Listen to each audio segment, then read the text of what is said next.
Describing data with averagesல உள்ள review questionsக்குள்ள answers தான் நம்ம பார்க்கிறோம். During their first swim through a water maze, 15 laboratory rats made the following number of errors. Rat make பண்ண errors தான் இதுல கொடுத்திருக்காங்க இந்த distributionல. So 15 rats இருக்கு. இந்த valuesக்கு வந்து mode, median, mean கண்டுபிடிக்கணும். So mode வந்து என்னதுன்னா எந்த particular value வந்து அதிக தடவை occur ஆயிருக்குங்கிறது தான் mode.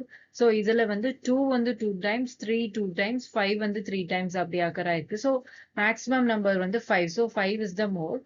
Median வந்து total number of values plus 1 divided by 2. So 15 plus 1 divided by 2 is 8.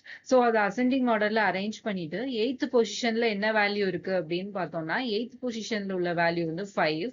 So median வந்து 5. Mean வந்து sum of all the values divided by the total number of values. So இது எல்லாத்தையும் add பண்ணோம்னா 117 divided by 15, that is mean 7.8.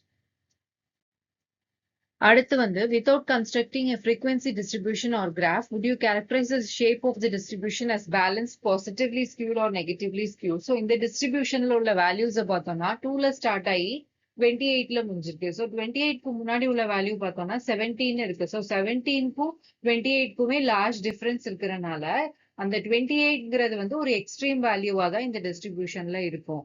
So அப்படி நம்ம எடுத்து கூட இதை பாசிட்டிவ்லி ஸ்கியூ டிஸ்ட்ரிபியூஷன் சொல்லலாம். அப்படி இல்லாம இப்போ மீன் மீடியன் மோடோட வேல்யூ இருக்குல்ல அதை வச்சு when the value of mean is greater than median அப்படின்னா பாசிட்டிவ்லி ஸ்கியூ டிஸ்ட்ரிபியூஷனும் mean is less than median அப்படின்னா நெகட்டிவ்லி ஸ்கியூ டிஸ்ட்ரிபியூஷனும் சொல்லலாம். இப்போ நம்மளோட எக்ஸாம்பிள்ல மீன் வேல்யூ வந்து கிரேட்டர் தேன் மீடியன்ங்கிறதுனால பாசிட்டிவ்லி ஸ்கியூ டிஸ்ட்ரிபியூஷன் சொல்லலாம். ஸோ இந்த ஆவரேஜஸ்ல உள்ள டீடைல்டு எக்ஸ்பிளனேஷன் வேணும்னா நான் என்னோட டிஸ்கிரிப்ஷன்ல கொடுக்குறேன், நீங்க பார்த்துக்கோங்க.